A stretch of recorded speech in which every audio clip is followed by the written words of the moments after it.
You've never been able to see these Forrest Gump mistakes until now. The movie Forrest Gump won 6 Oscars and made $678 million. People loved every frame, but there was something else in those frames that no one talked about. A real jet engine was used for the storm scene. Things flew at speeds that could kill. Hanks had to run just before things started to fly by. If you made one mistake, you would die. At the same time, the production was taking history. The men they sent to Alabama were the wrong ones. They got everything about JFK's schedule wrong. Winston Groom, who wrote the book, saw Hollywood take his 6-week story and make it into something he barely knew. No one would accept that the truth was ugly. In the mid-1980s, Winston Groom never thought that a Sunday lunch would change his life. But it did. His dad told him a scary story about a boy in the neighborhood who had a mental illness. The other kids would make fun of him, chase him, and even throw sticks at him. It was terrible. In order to keep her son safe, the boy's mother bought a piano. After a few days, something amazing took place. From their house, music started coming out. The kid was very smart. The kids who picked on him were amazed. The mean behavior stopped. Groom will never forget that moment. After that, he watched a 60-minute show about idiot savants and it all made sense. It was birth of Forrest Gump. While locked up in the slave quarters of a friend's estate in Point Clear, Alabama, Groom wrote the book in just 6 weeks. He wrote more than one book. He worked on his memory. It was very hard to get Forrest Gump on screen though. There was a buying war before the book even came out. Warner Brothers won and gave Groom $500,000. Wendy Finerman and Steve Tisch were hired to make the show. Everything changed when Rain Man came out. In Hollywood, there was already a story about a genius. Warner Brothers got rid of Forrest. In 1990, they put it in turnaround. Even after Eric Roth rewrote it, Columbia still turned down the story. Studio bosses made fun of it. One person said it's just a movie about a crazy man sitting on a bench. It looked like it was dead. Directors kept going by. It was no Ivan Reitman. Penny Marshall and Terry Gilliam both said no. Things didn't move again until Sherry Lansing at Paramount read Roth's version. In exchange for the story, Paramount bought the rights. To make a decision, the idea just about made it. The book was a gift from Groom to his childhood friends George Radcliffe and Jimbo Meter. But this honor turned into a trouble. Radcliffe had a crazy life. In Mexico, he stayed with Willie Nelson and hung out with John Wayne. The long-distance runner Meter, who had a beard, looked and acted a lot like Forrest in the movie. Their voices changed the way Forrest spoke. To get the sound right, the film crew even talked to Meter. But after the movie bombed, reporters began calling them the real Forrest Gump. That made things worse. Groom began to deny that they had any effect. Even though people in Mobile, Alabama knew better, he said straight out in 2019 that there is no such thing as a real Forrest Gump. It looked like making things better. To keep his friend's secrets safe and stay out of trouble with the law. Robert Zemeckis, the director, was having a terrible time behind the scenes. In 1993, the visual effects in Forrest Gump that put Tom Hanks into historical video were the first of their kind. But Zemeckis became crazy about it. He worked too hard and got lost in the work. He didn't celebrate when the shoot was over, instead he fell into a depression that lasted a year. It wasn't because the movie didn't do well that he said it was deep and heartbreaking. It was a hit, but all of a sudden the experience, the energy and the fire were gone.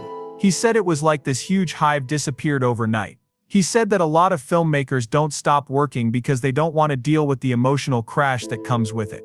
Forrest Gump did more than change movies. The man who directed it almost lost his mind. It wasn't easy to find anyone to play the lead part. Tom Hanks was chosen to play Forrest, but he wasn't the first pick. At first the part was offered to John Travolta.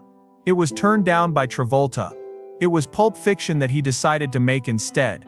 He got his career back on track because of that choice. But it also haunted him. Forrest Gump made $678 million around the world. And it got 6 Oscars. Best Actor went to Hanks. Travolta missed out on a chance to play one of the very best movie parts ever. Many people saw these two movies in 1994. Two paths went in very different ways because of one choice. The choice to cast Sally Field caused its own debate. She played Forrest's mother, but Tom Hanks was only 10 years older than her. They had been lovers in Punchline just a few years before. It was now her turn to be his mom. The difference in age was weird. The makeup artist worked really hard to make it seem real. Field had to change from a young mother by herself to an old woman with cancer who was dying.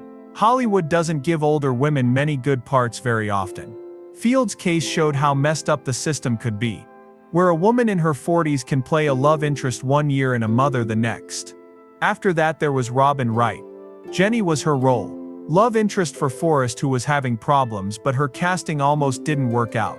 It was hard to get along with people in the early 1990s. The tabloids were full of stories about her relationship with Sean Penn. Studio executives were afraid that people would only see what was in the news. Jenny was already a figure who caused trouble. Abuse, drugs, and hurting yourself. People were afraid that Wright's personal life would make the part look bad. It didn't help that she had mostly done soap shows.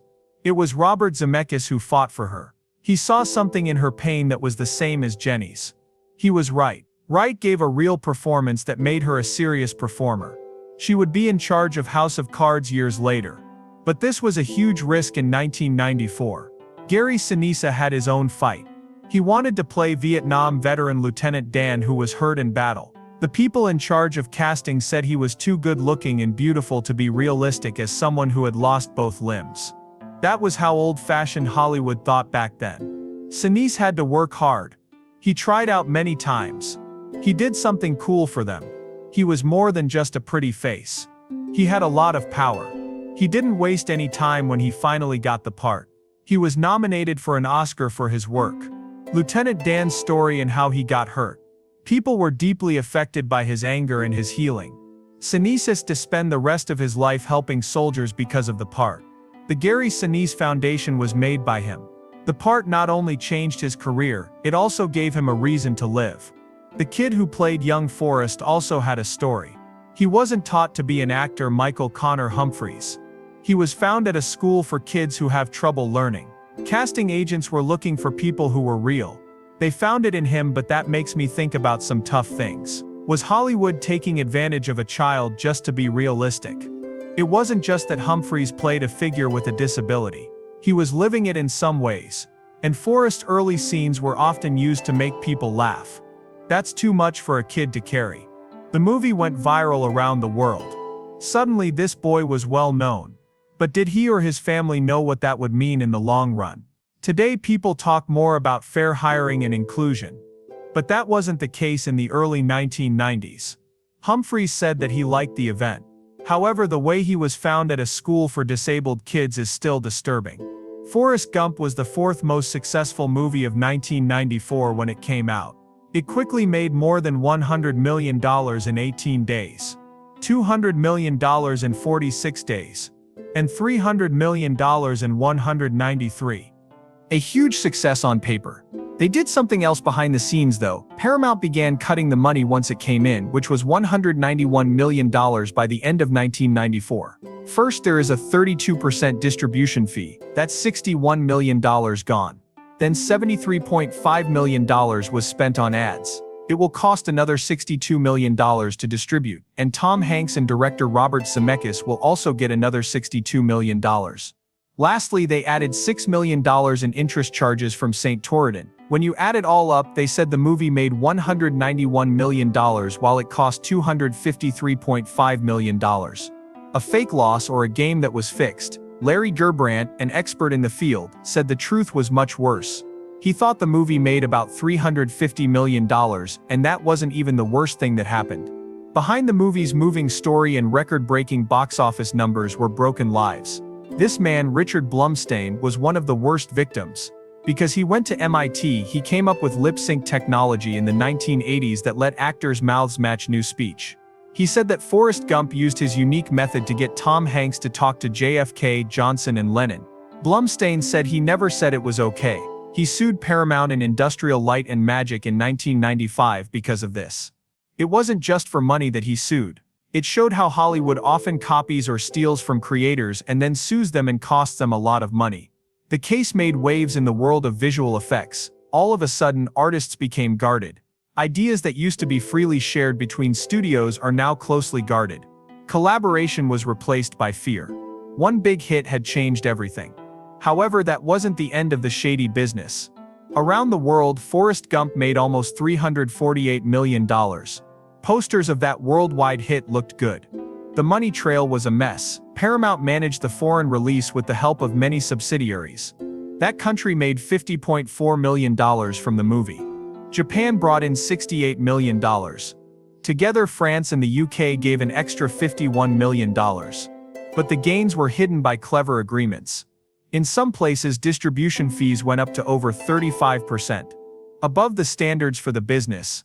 They were able to claim deficits while quietly getting huge amounts of money from the extra fees. The plan worked so well that it was turned into a guide. Today, big companies use similar methods to make movies that made $1 billion look like they didn't make any money. That means less money in the form of profits, smaller checks for royalties, and a lot of losses that aren't really losses at all. People saw nice things on the big screen, but what they didn't see was a lot darker. A lot of strong scenes were cut before the movie came out. Some scenes were cut not because they were too long but because they were too disturbing, political, or controversial to make it through a Hollywood test showing. Martin Luther King Jr. Quote, Selma March was in one scene that was cut. Forrest walks into the protest because he thinks it's a parade. He sees police dogs growling and thinks of his own puppies. He ends the standoff by throwing a stick. The dogs are after it. Forrest tells MLK he's sorry and that they were just dogs. They have no idea what's right. People in charge of civil rights were furious. It was a scene that made real pain look silly. It seemed to say that a white man's innocence could suddenly erase violence against black people. After a lot of negative feedback, Zemeckis dropped the whole thing. Another scene that was cut was meant to be funny, but it hit a nerve. When Forrest was ambassador to China, he played ping pong with George H.W. Bush.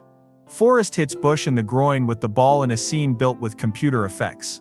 It was based on a true story, but showing a past president getting hit in the privates. That was too dangerous. Officially, they said it slowed down the movie. Bush himself wanted it gone, but not publicly. After that, there was Jenny. In the last movie, her sickness isn't clear, but it wasn't always that way. The first versions made AIDS very clear. A letter told her what was wrong. The two of them talked about it. Everything fit together, her dangerous way of life, her death in 1982, and the fear people had at the time about AIDS. Even so, Zemeckis pulled away. They did not want a fuss. They didn't want to fight over the PG-13 rating, and they didn't want Jenny's story to be turned into a disease story. All of it was left hazy in the final form. In the next book, it was said that she had died of hepatitis C. That was better. The scenes that showed her childhood were even darker. The movie makes hints that she was abused, but test viewers saw a lot more. The aggression her father caused her pain, the broken home that made her who she is today. Those scenes made her want to hurt herself in the future. Some people think that Forrest may have hurt her father or even taken him away. After all, Forrest fights the people who hurt Jenny. He hits her boyfriend. He pushes guys at her shows. A Black Panther member gets punched by him for yelling at her. Could he have gone even further? We have no idea. But those cut scenes made her story very sad. It turns out to be too harsh. It was cut by the company. They didn't want compassion to turn into fear. Also, the movie played around with history and sometimes changed it completely. The part of the movie where Forrest sees the University of Alabama integrate. It shows members of the 82nd Airborne with students as they walk past Governor George Wallace. That did not happen. The Alabama National Guard was there, but the paratroopers made it look more exciting. That's why the movies changed history. It got worse, they messed up the timing.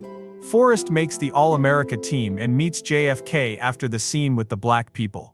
In real life, JFK was killed before the All-America team was named. It was not possible, but it fit the story, so the facts were changed. Scenes that were cut out made it worse. They showed Forrest with more leaders and changed history more. What's wrong? Many people believed it. People thought it was all real. History buffs sounded the warning. People said the movie mixed fact and fantasy so well that it might have changed the way people remember things. Many people like the movie Forrest Gump because it has heart, charm, and effects that are ahead of their time. Though the movie has a happy ending and won several Oscars, it is full of mistakes, strange cuts, and even major safety risks. The way Lieutenant Dan's legs were digitally taken away was one of the most impressive things about the movie. The blue stockings Gary Sinise wore on set had to be erased frame by frame by the special effects teams at Industrial Light and Magic. In 1994, it was a big deal, but the results weren't perfect. You can still see his real legs in some shots. You can see that Lieutenant Dan is using legs that aren't supposed to be there when he falls off his wheelchair and then pulls himself back up. Sneeze's real leg comes back into view when he yells at the women and kicks them out of his room. These weren't just short bugs. For each frame, artists had to paint over the backgrounds, shadows and lighting virtually. Even though everyone worked hard, some mistakes still got through. One of the most important scenes in the movie is the one on the shrimp boat. Forrest and Lieutenant Dan Hall caught a huge amount of shrimp, 6,125 pounds. It starts the Bubba Gump Shrimp Company because the catch is so big. But the movie doesn't show that all of those shrimp came from Gay Fish Company, were already cooked and didn't have heads on them.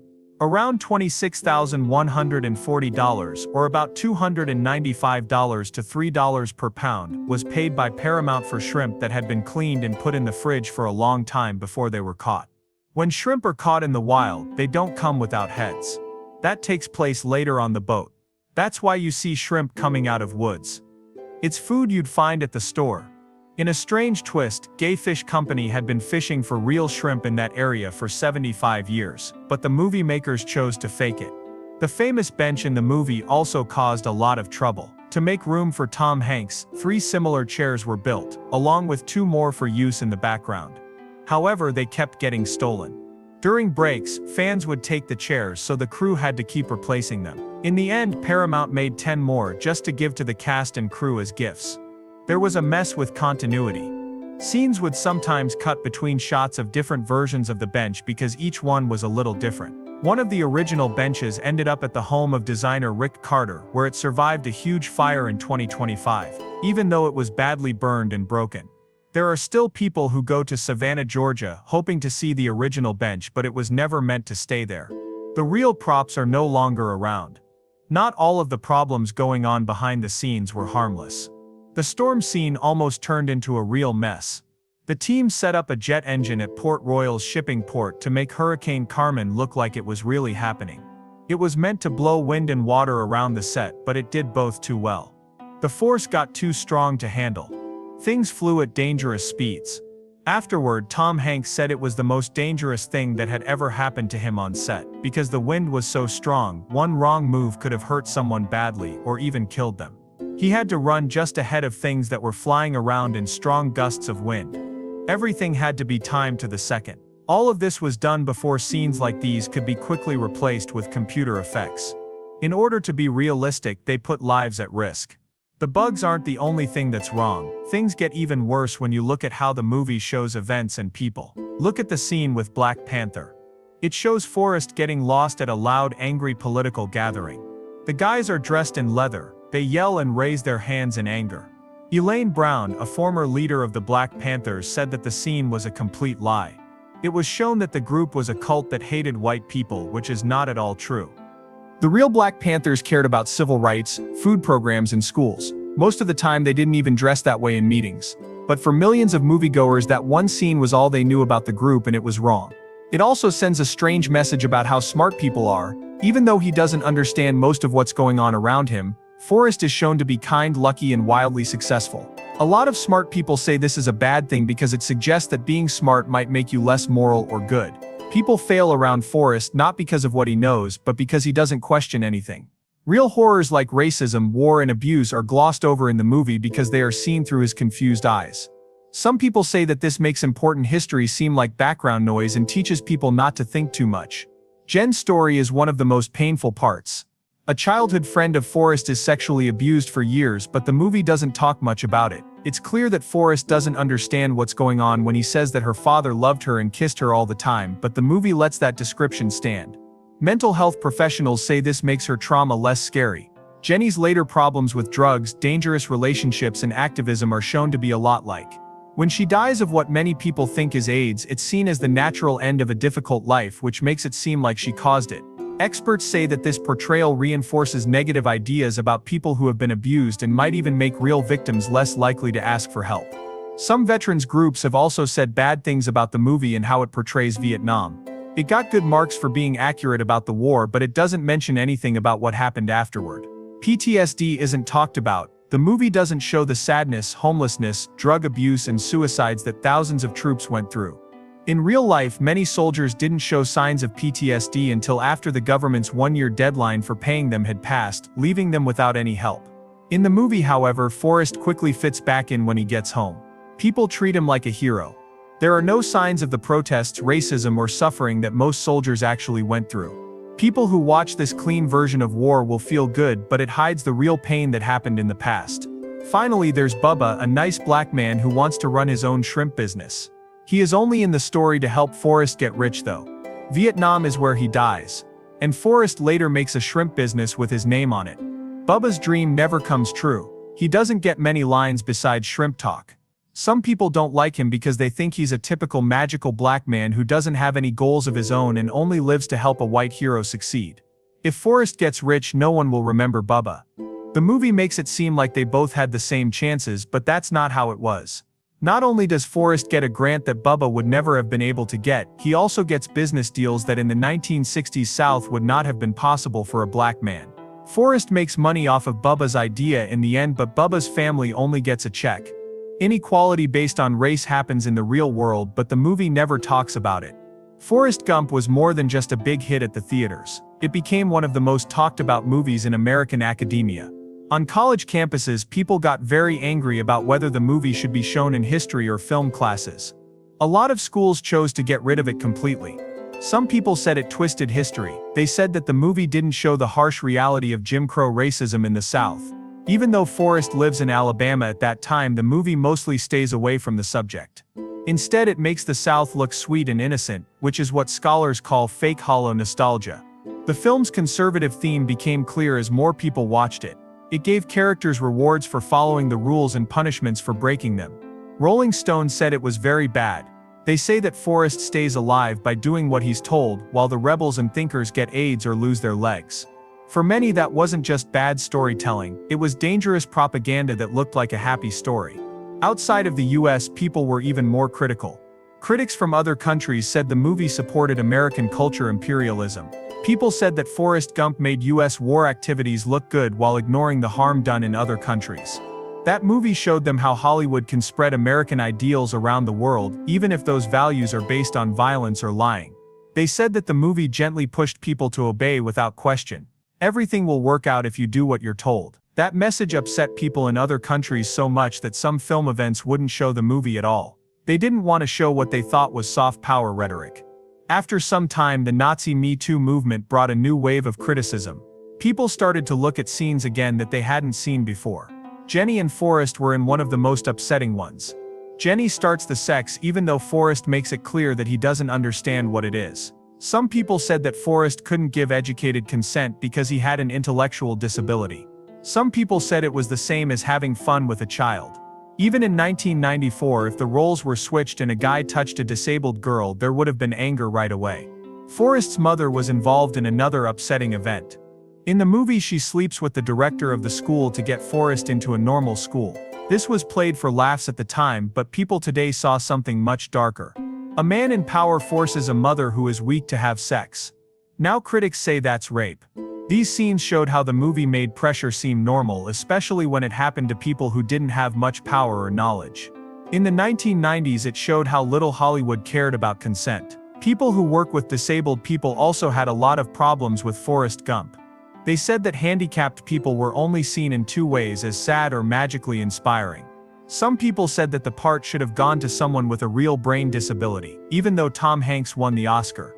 Today it would probably cause a lot of trouble to put an actor who isn't disabled in that part. People who work with disabled people said that Forrest's story made it seem like disabled people only need to work harder, but in fact they face huge systemic hurdles. The movie's happy message didn't talk about the abuse, lack of help, and problems that most disabled people face every day. But that wasn't the end of the damage. Some lawmakers started to use Forrest's story to cut spending in the years after the movie came out. They said that the fact that he did well even though he had a disability showed that special education programs weren't needed. If Forrest could do well without extra help, then why should the government pay for it? It was a mean way to understand fantasy. Forrest's mother tries hard to keep him out of special school, and the movie shows that as the right thing to do. In real life though, special schooling doesn't fail. It saves lives. People who work to improve education had to remind lawmakers that Forrest Gump was only a story and not a model for how to make policy. Still, the movie made people who wanted to cut costs feel strong emotions. Then the next story came out. This part is strange and not clear. Some said the studio was planning a sequel to make money off of 9/11 events. It wasn't true. Rather, author Eric Roth turned in the story for the second movie on September 10, 2001, just one day before the attacks. After the first movie, Forrest would have been waiting at a bus stop for his son in the second one. It had some crazy thoughts in it. Forrest getting involved with the O.J. Simpson car chase, dancing with Princess Diana, and even seeing the bombing in Oklahoma City. He was also going to have AIDS with his son. Things changed after September 11 though. Robert Zemeckis, Roth, and Tom Hanks all got together. They both agreed that a fun Forrest Gump movie wasn't going to happen. Things had changed. People were in pain. They threw out the whole idea because the dream didn't feel right. There were no complaints that stopped it. It's not like the studio shut down. The directors themselves decided to leave because they think some things are better left alone.